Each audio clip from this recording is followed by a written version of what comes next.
So, Mickey, it's the True Faith Podcast instant reaction show. Michael Carling, Alex Hurst, and Mickey Newcastle have won. As Steve Bruce would say, 3 wins in a row, but it's actually 2 wins in a row.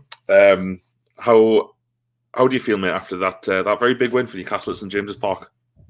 Overriding emotion again. So 2 weeks in a row is relief. You know, that's probably it now. It saves some miracle. Newcastle are probably going to stay in the Premier League, and it's a better place to be, regardless of what else is going on at the club, whether the owner stays or goes. You know, being in the Premier League is where we need to be to have at least a chance of progressing at any point in the future. And a relegation this season would have been an absolute catastrophe, and one that we might not have recovered from a long time. So it's a huge relief that we've stayed in the league. That's ultimately what it is today. Because there's a massive amount of negatives, which I'm sure we're going to talk about.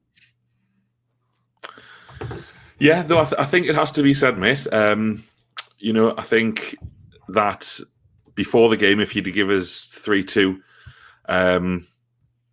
would have taken it. And I do want to talk about some of the stuff that went on, but I do think that in terms of where we were, if you put us where we were at half-time against Burnley, or going in 85 minutes against Spurs, 2-1 down, I think that, and I've been perfectly vocal of this myself, I thought we were getting relegated. I was convinced we were getting relegated, and I think we're not. Do you think that's fair? Do you think this is it, safety now? Yeah, I do. Yeah, it would be one of the all-time great sporting fuck-ups for us to go down from this position now. I think we've done enough, and credit to the players, and you know, I don't want to say it too loud, but a little bit of credit to the manager as well. We've turned it on just at the right time, just in time to save the season, and we're going to finish probably 17th, you know, but 17th is a million times better than 18th. And like you say, all of us, the True Faith, virtually the whole fan base has been convinced all season we were going to get relegated, and particularly when you think about how bad things got between January and March, we were just atrocious, the worst team in the league comfortably, and that's saying someone when Sheffield United could get relegated later on today. We've been the worst team in the league for a significant portion of the season, and we're not going to get relegated. So, you know, we've done the absolute bare minimum that was necessary from the club this year. We've done it, and we've done it only just. But today is a day where, you know, we've got 3 points against a good side that have been playing well. They didn't play well today at all, but they've been in great form. They've got some quality players, a squad that's no better than ours apparently, despite the 13 position difference in the table. But you know, here we are. Like, we've got 4 games left of the season, and we can relax a bit. Yeah. And I think that back-to-back wins in the Premier League, only the second time we've done it this season. Previously, when we beat Palace, then West Brom. I think Steve Bruce he does this, doesn't he? It doesn't matter how bad we are for so long, pulls it out. I mean, if you look at the look Newcastle had today, don't get us wrong. I thought Newcastle played really well first half. I thought we pressed West Ham in the areas that they needed to be pressed, but we retained a threat on the counter-attack, mostly through one player, but it was still a threat. And although the 2 goals were fortunate, I felt like Newcastle deserved to be in the lead at half-time. The second half is a different story, and Eric says, I'm delighted, but don't get me wrong, blowing a 2-0 lead against 10 men by going down a low-block defending and then a smash-and-grab late winner is terrible game management. Hard to disagree with that, and I would say, Mickey, I'm keen to know your thoughts. It's not bad game management, it's no game management. That's the concern. That it's not that they make bad decisions, it's they made no decisions. What do you think?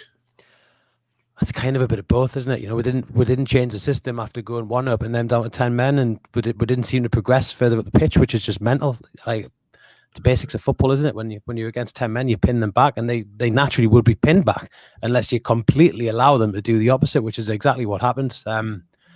Staying with 5 at the back and then 3 in midfield and 2 up front against a team with 10 men that have just gone 1-0 down. You know, we did score the second goal, but it's just disaster football, isn't it? It's bringing on potential catastrophe. If we just been sensible, I said to the lads at half time, if we'd just been sensible for the second half and just not been absolutely terrible, we would have won that game comfortably. And instead, we've conceded 2 poor goals. I mean, the handball, I don't know what on earth he's doing with his arm that high. He's just asking for trouble, especially in the age of VAR. And the other goal is such a poor goal to concede. But those weren't West Ham's only chances. You know, we could have conceded a few other times in that second half. It was a really, really bad half of football, and we've been fortunate that we've got out of jail with a great delivery from Richie and a cracking header from Willock, who should start obviously, but it's so frustrating, and the mood, the mood amongst the fan base would be so different if we hadn't got that last minute winner. It would have been.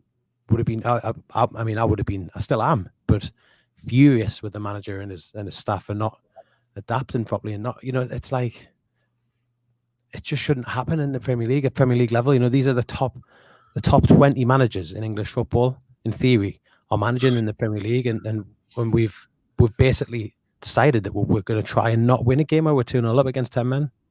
That's what it felt like. Pete says on the screen, Pete Davey, hi Pete, mate, hope you're good.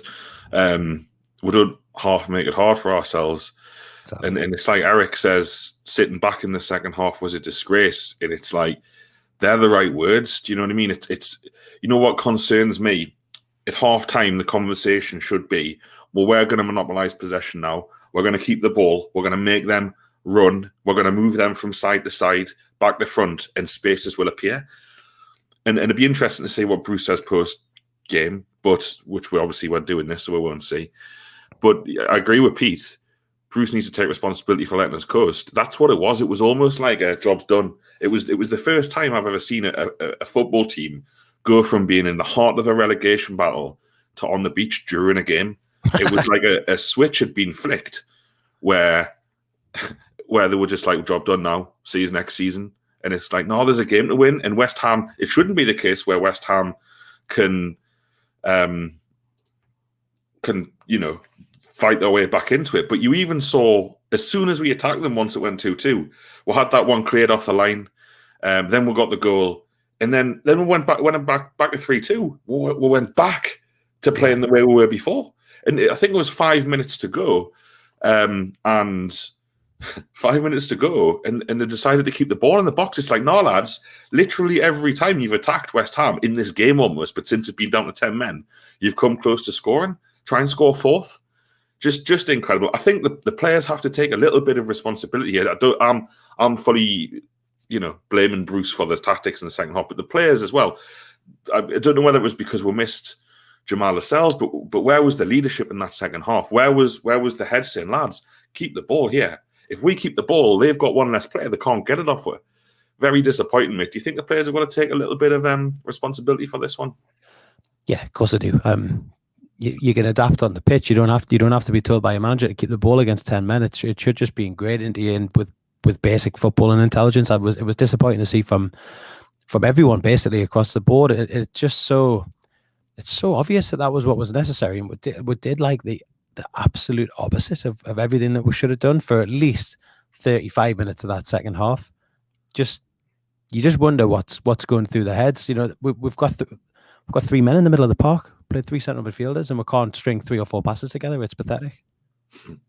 It isn't it, though? Tell us it's not pathetic. No, it is pathetic, and it's kind of an indication of the ceiling of this side under Bruce. That I think that there's a question here from Jonathan saying, do we think one more point will see us stay up? Now, Jonathan, I think we might already be safe on 35 points. Fulham have played 32 games before this weekend, so they've got 6 games left, and are they on 29 points? Just a quick look at the Premier League table. Should probably know that, but because of Fulham's form, what are they on? They're on 26 points, so they're 9 points. 9 points behind with Fulham. It's almost like are they going to win 4 more games of their remaining 8, which is like Championship form? I can't see it myself. So I think we're already safe. Thanks, David. It was a relief. So don't worry. We want entertainment. So Brucey's just making it more entertaining. Maybe tell you what, Mick. Do you talk sport or ringers? I don't know what they want. Do you just want to take a couple of these questions while I tell them I'm busy doing a show? I'll come straight back. Here's one from Mick. What about Willock starting?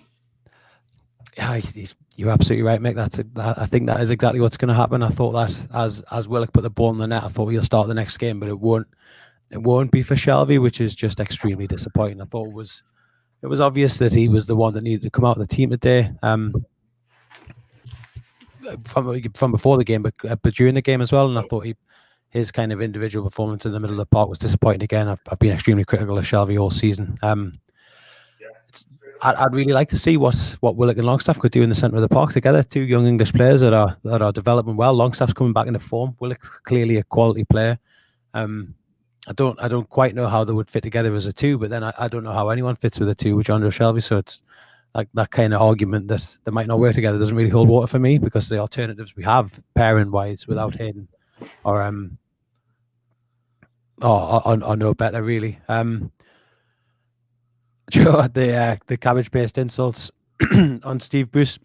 I'm not going to encourage anyone to insult him personally. I'm sure he's a nice enough bloke. From a footballing perspective, I would not insult but criticize virtually everything he does.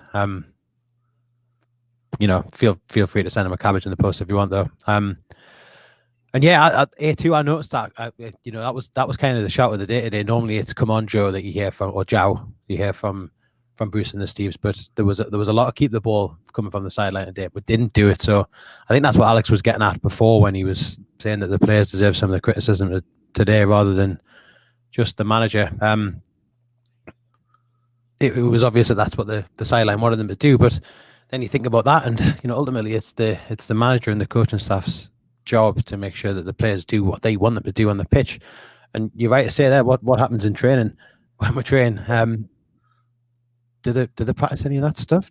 How much of our time this season and training have they spent on protecting a 2-goal lead against 10 men? Because we haven't, I can't even remember the last time we were 2 goals ahead in a game. So I suspect they probably haven't spent much time on that. And clearly we don't spend any time in training on maintaining possession, because we've built the system, so to speak, which virtually negate having the football at any point in the game. And you look at the stats over the past 12, 18, even longer than that, Newcastle have never been a side that keep the ball. So we don't practice it clearly, and it shows when we need to do it, which is disappointing at best. Matt Ritchie, 12 appearances.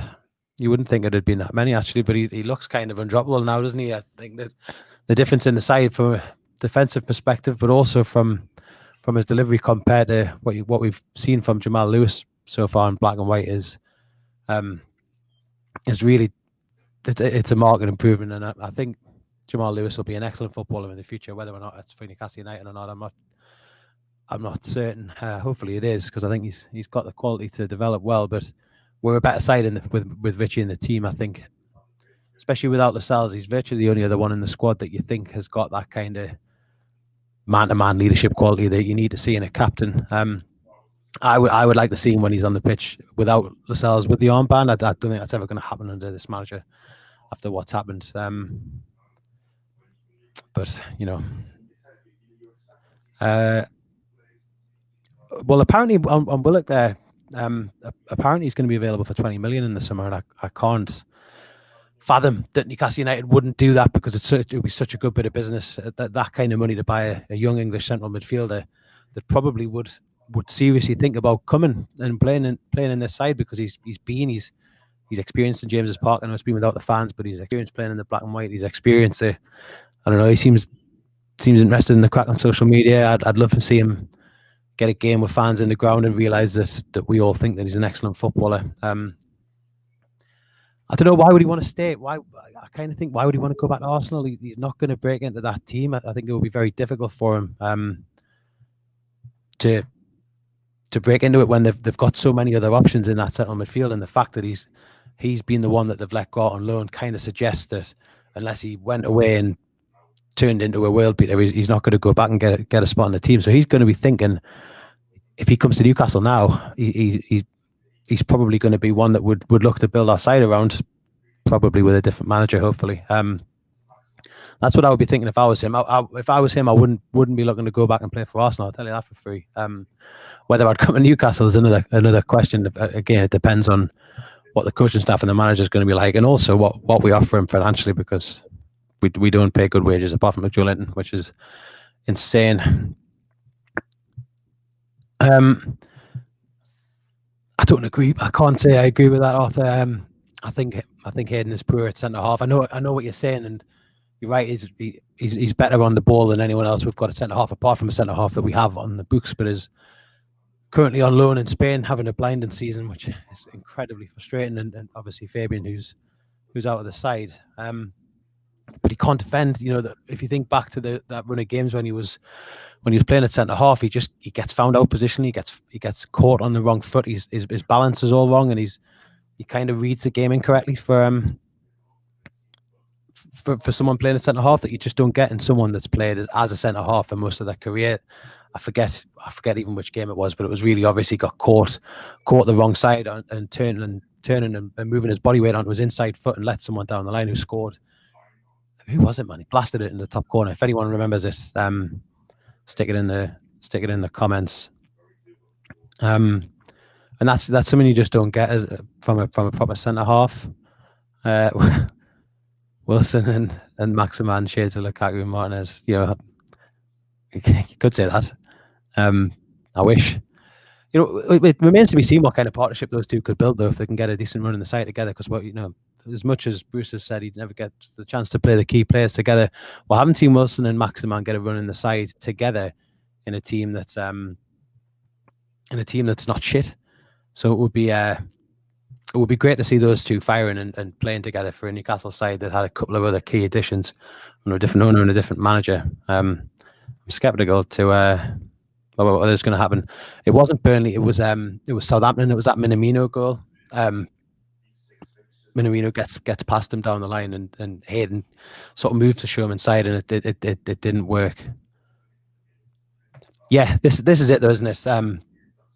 He's going to be sitting on the bench today, thinking and looking at Jonjo Shelvey doing absolutely nothing in the middle of the park, and think, if he signs for us on a permanent deal in the summer, is he going to come up and be on the bench at Newcastle, which obviously is this Newcastle especially is way worse than it would be to be on the bench at Arsenal. You know, that's his boyhood team as well. So it has to be a case, if he's going to come here, that he would come here permanently on the basis that he's going to start. But I think if that was realistic, we would you know, if we were actually going to be bidding for him, it would be on the basis that he was going to come and start. We wouldn't be paying £20 million for a substitute midfielder. Are you back?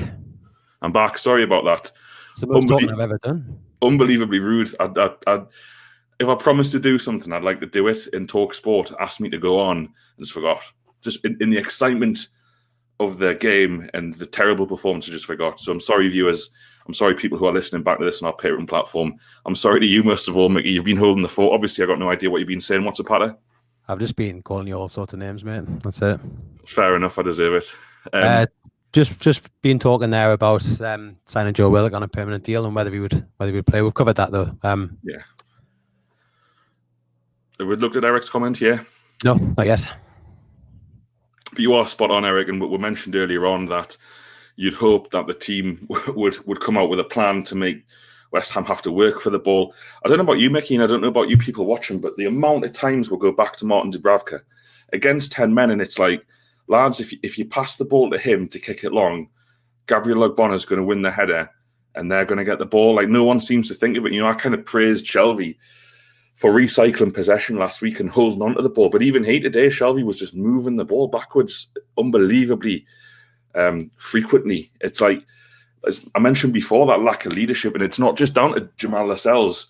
There should be more leadership. And listen, I'm always going to be first in the queue to hammer Steve Bruce. And I think the tactics were shocking in the second half. But the players can do something about it. So one of the players, Jonjo Shelvey, who's captain in Lascelles' absence, can say, "How lads, we'll keep the ball here. These have got a man less." Really, really poor. But yeah, it's not like when we're playing it backwards as well. It's not like we're going back to the keeper to then recycle it out to one of the centre halves who split to receive the ball. They don't really have it in them, if we're honest. Those three at the back. So it's not really going to work anyway, even if we did try and do it. But if that was the plan, if it was passed back and then recycled to a defender who can then pass it into a wing back and build possession again, then it would be effective and it would work. But it's not. It's against 10 men. We're passing the ball back to the keeper to kick it, which is just ridiculous. And even like Alan says and Arthur says, there was a couple of times there in the first half when it wasn't hilarious, but the first 2 minutes, like literally Paul Dummett and Fernandes passed the ball out of play. So West Ham were like, right, well, we're just going to press you every time you've got the ball, and we'll get the ball back. And that happened. And I suppose looking at the wider context, I mean, Alan St. Maximin again, fantastic. I thought the Sky, Carlton Cullen Sky was really half-like. That was a poor shot for the goal. Well, it had beaten the keeper. The shot that had gone past the keeper's hand and was going into the net, and did ultimately force the defender into the mistake. So if it was a bad shot, it has forced a goal.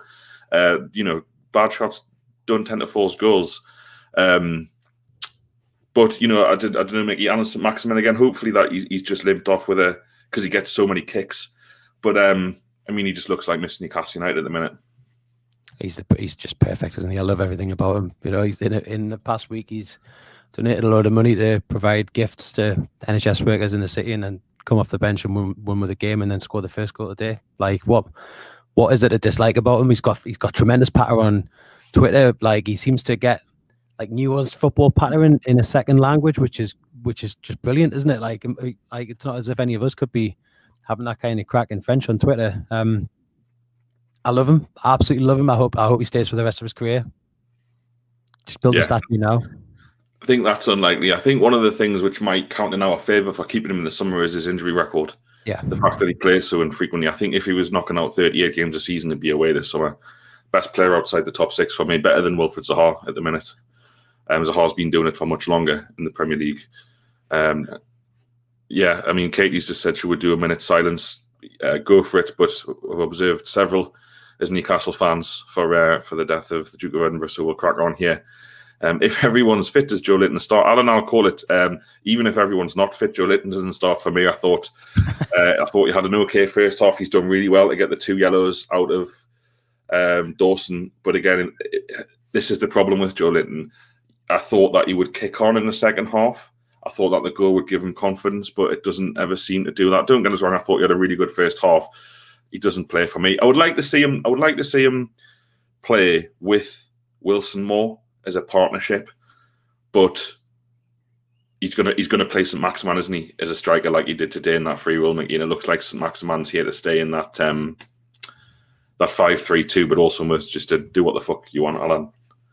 I think you may be slightly harsh on Joe Linton there. Like, it's difficult for attacking players to have a decent half of football when the rest of the team plays as shit as we were in the second half. I know what you're saying, and you're right. I don't ultimately disagree with you, but it's difficult to blame Joe Linton for the dismal performance we put in the second half, because the ball just never went anywhere near him. Like, it wasn't like we were finding him with passes and finding him in space or finding him with anyone to pass to. It was just like bouncing off us, basically, wasn't it, at the back for the first half an hour of the second half.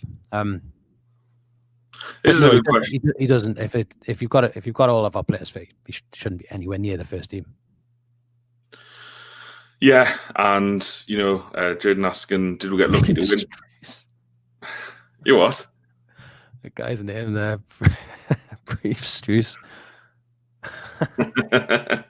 I thought you meant Alex Bruce there when I thought that comment. I was like, why have they just had me then Alex Bruce? There's no need for that, but it was just me.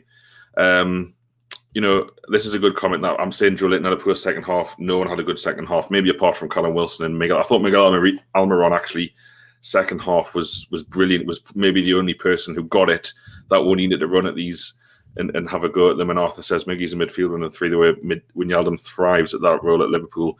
Teach Willock to defend in those two midfield. I think that's a good point. And there would be a lot of energy there, wouldn't there? Be a lot of legs, which is kind of in the second half. One of the issues that I thought there was, Mickey, I've been praising Sean Longstaff recently. I thought he had a really good game against Burnley. There just seemed no energy. We're playing against 10 men, and we never had any time on the ball. We never found ourselves in space. We always had players out of position. It was just a total shambles, wasn't it? I thought Longstaff looked tired. He looked really, really tired. It's not a massive surprise the amount of energy he puts into games when he's coming into the team with a significant period of not playing. That match fitness is just not going to be there, and he's got through the 90 minutes last week and ran probably twice as much as anyone else, and come into it today. He's maybe taking his foot off the gas a little bit as well with how the result was going. But I thought he looked tired. I thought he should have come off earlier than he did actually. Slug. Yeah. This is a bit harsh. I'm going to presume you meant he was slow as usual and you've mistyped. Slug is it's the worst creature, isn't it, to be associated with? There's no positivity to be gleaned from being compared to a slug. But never mind. Hi, Dollar. How are you doing, mate? There's a good comment here about. I know you've talked about Willock. We talked about that earlier in the show. Yes, we should definitely get him on a permanent deal. I don't know if he wants to come though. And his comment here, we looked absolutely exhausted. Yeah, I think that's a great point. And that's one of the. This is the thing though. We did look exhausted, and as soon as it went 2-2, we had all this energy from somewhere, and it's like it goes back to what was said at half time. If it was me in the dressing room, or you'd hope a manager would be saying, "Right, lads, this is a chance to get 4 or 5 goals. Go out and enjoy it," instead of go out and do more. I don't know. Would speculate. What do you think was said, Mickey? Humour me at half time from Steve Bruce to the lads. Now, honestly, like, what could he possibly have said to pull that performance out in the second half? The thing about the energy is, like, it's way more tiring to defend than it is to attack, and we ended up spending most of the second half defending, which is mental when you've got 11 players. That's the whole reason that you try and keep hold of the ball when you've got more men on the pitch than them, is to tire them out and make them do the defending, and instead we did the opposite. So it's no surprise coming in the last 10 minutes of the game that we were looking tired, and we did get that burst of energy when we've got around the goal, but that's adrenaline, isn't it? It's not fitness there. It's adrenaline, and the general point about all the days off coming home to roost, it's bound to, isn't it? Yeah, Mickey, who was your man of the match? It's difficult not to look at Maximan, but I never want to give it to someone that's come off early. But you have to give it to him. He's our best player, isn't he? Like, he was the best player on the pitch by a country mile today. He just other teams fear him in a way I've not really seen. Kind of respect, or sort in a way that I've probably not seen since Shearer, maybe Ben Arthur a little bit. But I think teams knew if they got at Ben Arthur early and kicked him a bit, they could quiet him down. I don't think you can do that with Maximan. I think teams try and kick him. I remember that first game at West Ham earlier this season, and they kicked him to fuck, and he just cracked on. It was the same today. Took a couple of kicks early on. Alan's just helpfully said, Bruce just said in Sky the players to the opposite of what he asked at half time. That's a worry. That's a massive worry. He wants to be asking himself some questions there. Maybe he should have got Graham Jones to give the team talk and paid more notice. My strong recommendation on it is just don't take him what he says. Like, I find myself, I don't watch what Bruce says ever now. I never ever watch it live or watch the videos. I sometimes read his comments, or often read his comments, but I don't watch them, and I find myself less angry after the match than I was when I was taking it all in. So that's my strong advice to you, is just ignore him. Yeah. This is a good point here from David. We'll have to give West Ham some credit, but David, what I'll say is they were down to 10 men. It should be very difficult to assert yourself in that kind of fixture when you're 2-0 down and you're down to 10 men. And fair play, you can go for it, but you should be leaving massive gaps at the back that were able to be easily exploited. And it just seems like there was just no even thought of trying to score another goal until they scored. But you are right. I think you got to give credit. West Ham first half, pathetic, ridiculously bad goals to give away. Like, comical. Shouldn't be drawing a game after 76 minutes when you've conceded those goals in the Premier League. Here's a good question. Dallas says, guys, is Maximin a good player? Constant, or does he play his games? He's a good player, mate. He's absolutely class. We're rubbish without him. Hence, the games he didn't play, we didn't win any of them. Those kind of players, though, like attack-minded, skillful, tricky players, they're always going to be inconsistent. No one in the world can do the kind of stuff that Maximan does and succeed with it every time. It's why he loses the ball quite a lot. But if you look at other attacking players of a similar mold, apart from Messi, who's just an alien, they often lose the ball a lot, and it's because you're trying to beat someone and trying to do something that most of the people in football cannot do. So he's just a brilliant player, but that's not to say he's not going to be inconsistent, because it's natural that he would be. What did you make of big Callum Wilson? Had a lot to do because he came on against Burnley and didn't do too much, but he come on today, Mickey, and I thought he was crucial. Crucial for holding the ball up. West Ham couldn't get the ball back when they were chasing the game. What did you make of his return, mate? He did exactly what he needed to do, didn't he? He held the ball up when we hadn't been doing that very well at all. And it makes it so much more difficult, and it just chews up the time as well. Even if it takes up an additional 15 seconds with Wilson keeping hold of the ball and then getting a foul or getting the ball, getting it kicked out and getting a throw in, all like those kind of little moments are so critical when you've been defending and when you're tired, and your striker can just buy you those 10 seconds to regroup and get in position and get your breath. It's absolutely critical. So I was dead pleased to see him do well. I want him to come on and get a goal. Obviously, he needs to go to get moving again. But as much as he could have offered a day without scoring, I thought he was a bit unlucky at the end as well when he kind of jiggled around with it in the box a bit. If he just one more touch or one nicer touch with his last couple, and he would have got a shot away, probably scored. Yeah. Well, we've been doing half an hour, which is what we're planning to do, Mickey. And I think well, one of us has done half an hour, mate. Sorry, yeah, one of us. I think 1 defeat and 7 now, which was the debacle at Brighton, and 35 points, 9 clear of relegation. Obviously, Fulham play later this weekend. That'll have Fulham lose that game. They'll have 7 games left to 5 games left. To have to win 4 of them to overtake us, almost assuming, and that's assuming we didn't pick up the results. You think we're safe? Do you think that Steve Bruce deserves a bit of credit because he's had people like us telling him that he's taken Newcastle down all season, and it looks like he's going to keep us up? Or do you think let's wait and see how this season pans out before we start handing out any awards?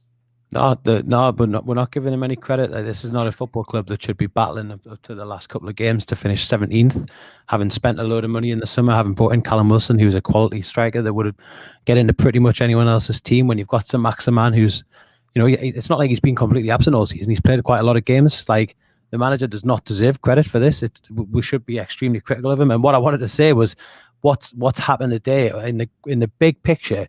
The way that today's panned out was almost perfect because we've won the game. We've probably secured safety, but the manager's position at Newcastle takes another bit of a hit because of how terrible we were in the second half.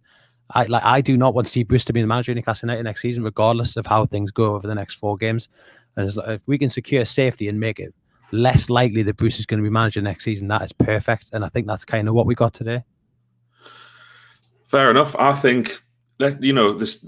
I would love there to be this mentality from the manager and the players. Like the six games left to go in the season. It's quite a big part of the season still to go. It's like a sixth of the season is still to play. There's lots of points to play for. We're playing against some good teams. Things move very quickly. We're sit here with teams still to play ahead of us, but we're only 3 points from Wolves in 12th, and I'm not 12th, right? Who gives a fuck about 12?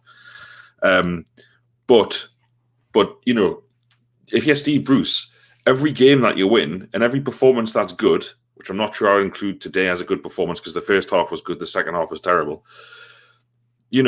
Change the narrative, change the script, go out and do something to change people's opinions instead of whining all the time.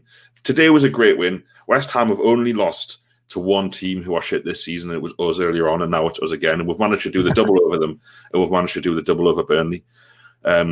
So there's an opportunity here against some good teams to test themselves and you know what, the teams we're playing against, if we are going to be good as a low block, lack of possession, counter-attacking team, well, the games we've got coming up actually are the games that, we are going to have to look to do those kind of things in.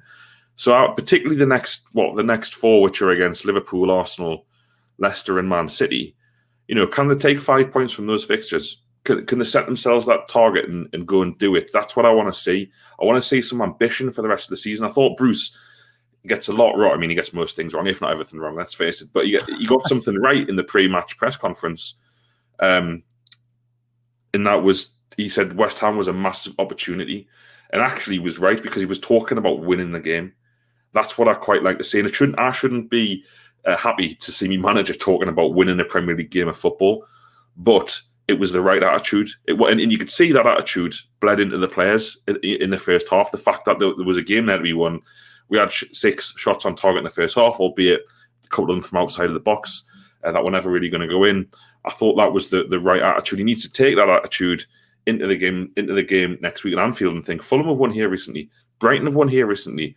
There's absolutely no reason we can't go here and win if we play well. That's what we want to hear, because what the fear is, if Fulham lose this weekend and they're 9 points behind with 5 games to play for them, that it's job done. We're safe. We're sorted. No need to worry, and it'll get much worse very quickly if they have that attitude again. I don't know if you want to say anything on that. No, I totally agree. Hopefully that the lads have got the opportunity, even if it's in spite of what the manager's saying, to enjoy a little bit of the football this season. So it would be nice to see them go out and just have a gun over the next couple of weeks. Brilliant. Well, yeah, thanks for watching, everyone. We'll have the full podcast tomorrow. Big 1 hour discussion about the match with myself and 3 others on the True Faith YouTube channel and on the True Faith podcast platforms. If you like what you watch, please subscribe to the channel.